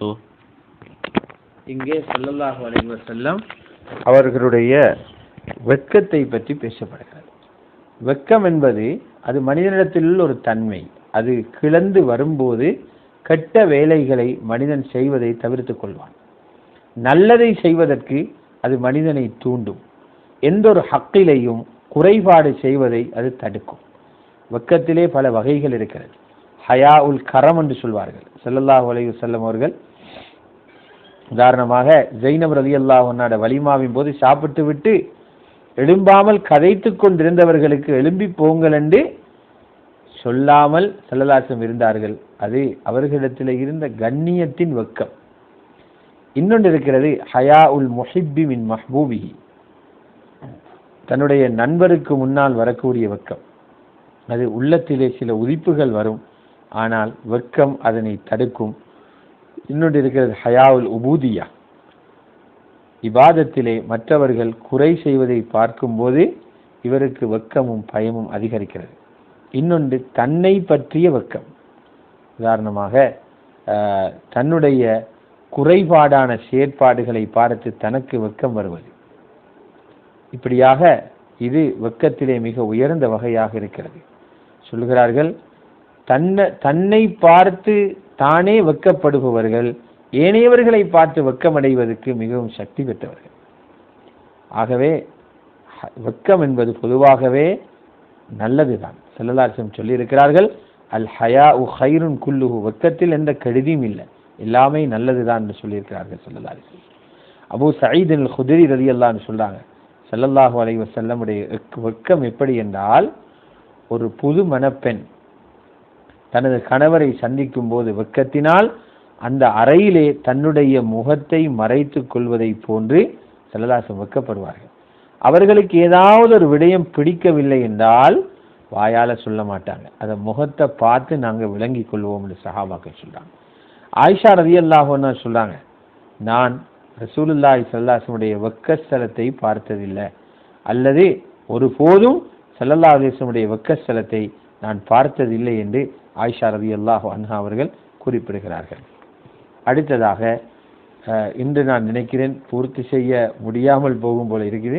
இன்ஷா அல்லாஹ் நாளைய தினம் பூர்த்தி செய்யலாம். ரசூலுல்லாஹி ஸல்லல்லாஹு அலைஹி வஸல்லம் ஹிஜாமாவை பற்றி பார்ப்போம். அவர்கள் எப்படி ரத்தம் குத்தி எடுத்தார்கள். باب ما جاء في حجامة رسول الله صلى الله عليه وسلم. وبه قال حدثنا علي بن حجر قال حدثنا إسماعيل بن جعفر عن حميد قال سئل أنس بن مالك رضي الله عنه عن كسب الحجام فقال أنس احتجم رسول الله صلى الله عليه وسلم حجمه أبو طيبة أمر له بصاع من طعام وكلم أهله فوضعوا عنه من خراجه وقال إن أفضل ما تداويتم به الحجامة أو قال إن من أمثل ما تداويتم به الحجامة. وبه قال حدثنا عمرو بن علي قال حدثنا عمر بن علي قال حدثنا أبو داود قال حدثنا ورقاء بن عمر عن عبد العلا عن أبي جميلة عن علي رضي الله عنه أن النبي صلى الله عليه وسلم احتجم وأمرني فأعطيت الحجام أجره. وبه قال حدثنا هارون بن إسحاق الهمداني قال حدثنا عبدة عن سفيان الثوري عن جابر عن الشعبي عن ابن عباس رضي الله عنه أظنه قال إن النبي صلى الله عليه وسلم احتجم على الأخضعين وبين الكتفين وأعطى الحجام أجره ولو كان حراما لم يعطيه. وبه قال حدثنا هارون بن إسحاق قال حدثنا عبدة عن ابن أبي ليلى عن نافع عن ابن عمر رضي الله عنه أن النبي صلى الله عليه وسلم دعا حجاما فحجمه وسأله كم خراجك فقال 3 عاصع فوضع عنه صاعا وأعطاه أجره. وبه قال حدثنا عبد القدوس بن محمد العطار البصري قال حدثنا عمرو بن عاصم قال حدثنا همام وجرير بن حازم قال حدثنا قتادة عن أنس بن مالك رضي الله عنه قال كان رسول الله صلى الله عليه وسلم يحتجم في الأخزائين والكاهل وكان يحتجم ل17 و19 و21. وبه قال حدثنا إسحاق بن منصور قال أخبرنا عبد الرزاق عن معمر عن قتادة عن أنس بن مالك رضي الله عنه أن رسول الله صلى الله عليه وسلم يحتجم وهو محرم بملل على ظهر القدم. இங்கே ரசூலுல்லாஹி ஸல்லல்லாஹு அலைஹி வஸல்லம் அவர்களுடைய இரத்தங்குத்தி எடுக்கும் ஹிஜாமாவை பற்றி வந்திருக்கிறது. ஹுமைத் ரஹ்மத்துல்லாஹி அலைஹி சொல்றார்கள், அனஸ் இப்னு மாலிக் ரலியல்லாஹு அன்ஹு அவர்களிடத்தில் இரத்தம் குத்தி எடுப்பவருக்கு அவர் காசி வாங்குகிறார், அந்த சம்பாத்தியத்தை பற்றி கேட்கப்பட்டது. அது அனஸ் ரலியல்லாஹு அன்ஹுவுக்கு பதில் சொன்னாங்க, ரசூலுல்லாஹி ஸல்லல்லாஹு அலைஹி வஸல்லம் அவர்களும் இரத்தம் குத்தி எடுத்தாங்க. பல சந்தர்ப்பங்களில் அல்லாஹ்வுடைய ரசூல் ஸல்லல்லாஹு அலைஹி வஸல்லம் இரத்தம் குத்தி இருக்கிறாங்க. அபூ தைபா என்று சொல்லக்கூடிய சஹாபிதான், அவர் பனு பயாலா என்ற கபீலாவில் உள்ள ஒரு அடிமை, அவர்தான் இரத்தம் குத்தினார். ஸல்லல்லாஹு அலைஹி வஸல்லம் அவர்கள் 2 சாய் உணவு அவருக்கு கூலியாக கொடுக்க சொன்னார்கள். 2 சா என்று சொன்னால் சுமாராக 5 கிலோ, 2.25 கிலோ ஒரு சாக்கு வரும். நாங்கள் ரமலானிலே ஃபித்ரா கொடுக்கிறோமே, அதுதான் ஒரு சாய், அதனுடைய 2 மடங்கு கொடுக்க சொன்னார்கள். பிறகு அவருடைய குடும்பத்தார்களுடன் கதைத்தார்கள். அவர்கள் அந்த வருமானத்திலே அவருக்கு கொடுக்கக்கூடிய அந்த கூலியிலிருந்து கொஞ்சம் குறைத்தார்கள். பிறகு சொன்னார்கள் ஸல்லல்லாஹு அலைஹி வஸல்லம், நீங்கள் செய்கிற மருத்துவங்களில் சிறந்தது இரத்தம் குத்தி எடுக்கும் ஹிஜாமா தான் என்று ஸல்லல்லாஹு அலைஹி வஸல்லம் அவர்கள் குறிப்பிடுகிறார்கள். அடுத்ததாக அலி ரலியல்லாஹு அன்ஹு சொல்றாங்க, இதுவும் சஹீஹான ரிவாயத், ஸல்லல்லாஹு அலைஹி வஸல்லம் ஹிஜாமா செய்தார்கள், எனக்கும் உத்தரவிட்டார்கள், நான் தான் ஹிஜாமா செய்த அந்த வேலைக்காரருக்கு அவருக்குரிய சம்பளத்தை கூலியை கொடுத்தேன் என்று குறிப்பிடுகிறார்கள். அப்துல்லாஹ் இப்னு அப்பாஸ் ரலியல்லாஹு தஆலா அன்ஹு அவர்கள் குறிப்பிடுகிறார்கள், ஸல்லல்லாஹு அலைஹி வஸல்லம் எந்தெந்த உறுப்புகள்ல ஹிஜாமா செஞ்சாங்க, அஹ்தஐன் என்றா கழுத்தின் 2 பக்கங்களிலும் உள்ள அந்த நரம்புகளிலே ஹிஜாமா செய்திருக்கிறார்கள் ஸல்லல்லாஹு அலைஹி வஸல்லம். தலை, முகம், காதுகள், கண்கள், பற்கள், மூக்கு இவைகளில் உள்ள நோய்களுக்கெல்லாம் இந்த கழுத்தில் உள்ள 2 நரம்புகளிலும் ஹிஜாமா செய்வதில் பயன் இருக்கிறது என்று வைத்தியர்கள் சொல்கிறார்கள். ஒரு பலகீனமான செய்தி இருக்கிறது, தலையிலே ஹிஜாமா செய்வது 7 வகையான நோயிலிருந்து பிரயோசனம் அளிக்கும். பைத்தியத்திலிருந்து, குஷ்டரோகத்திலிருந்து, வெண்குஷ்டரோகத்திலிருந்து, தலைவலியிலிருந்து, பல்வலியிலிருந்து, கண் வலியிலிருந்து என்றெல்லாம் பலகீனமான ரிவாயத் அப்படியே பதிவாக இருக்கிறது. புகாரி ஷரீஃபில் இருக்கிறது, ஸல்லல்லாஹு அலைஹி வஸல்லம் அவர்களுடைய தலைவலியின் காரணமாக இஹ்ராமுடன் இருக்கும்போது ஹிஜாமா செய்திருக்கிறார்கள், நடுத்தலையிலே ஹிஜாமா செய்திருக்கிறார்கள். வைத்தியர்கள் சொல்லுகிறார்கள், தலையில் ஹிஜாமா செய்வது மிக மிக பிரயோசனமானது. அதே போன்று அவர்களுடைய 2 புஜங்களுக்கு மத்தியிலும், புஜம் என்றது 2 தோல் பொட்டைகள், அதுக்கு மத்தியிலும் ஹிஜாமா செய்தார்கள். பிறகு ஹிஜாமா செய்தவருக்கு கூலி கொடுத்தார்கள். ஹிஜாமா செய்தவருக்கு கூலி கொடுப்பது ஹராமாக இருந்திருந்தால் ஸல்லல்லாஹு அலைஹி வஸல்லம் கொடுத்திருக்க மாட்டார்கள் என்று அப்துல்லாஹ் இப்னு அப்பாஸ் ரலியல்லாஹு அன்ஹுமா அவர்கள் குறிப்பிடுகிறார்கள். ஹஜ்ரத் அப்துல்லாஹ் இப்னு உமர் ரலியல்லாஹு அன்ஹுமா அவர்கள் சொல்கிறார்கள், ஸல்லல்லாஹு அலைஹி வஸல்லம் இரத்தம் குத்தி எடுக்கும் அபூ தைபாவை கூப்பிட்டார், அவர் ஹிஜாமா செய்தார். எவ்வளவு உங்களுக்கு சம்பளம் கூலி தேவை என்று கேட்க, 3 சாய் தேவை, 7.5 கிலோ தேவை என்றார். ஸல்லல்லாஹு அலைஹி வஸல்லம் கதைத்து 1 சாய் குறைத்தார்கள், அவருக்கு 2 சாய்கள் கூலியாக கொடுத்தார்கள். அனஸ் இப்னு மாலிக் ரலியல்லாஹு அன்ஹு சொல்றார்கள், ஸல்லல்லாஹு அலைஹி வஸல்லம் அவர்கள் கழுத்தின் 2 பக்கத்தில் உள்ள நரம்புகளிலும் 2 தோல் புஜங்களுக்கு நடுவிலுள்ள பகுதியிலும் ஹிஜாமா செய்தார்கள். எந்தெந்த திகதியில் ஹிஜாமா செய்தார்கள் என்றால், பிறை 17, பிறை 19, பிறை 21 ஆகிய திகதிகளில் ஸல்லல்லாஹு அலைஹி வஸல்லம் ஹிஜாமா செய்தார்கள். இதுவும் திருமிதியில் இடம்பெறக்கூடிய சஹீஹான ரிவாயத்தாகும்.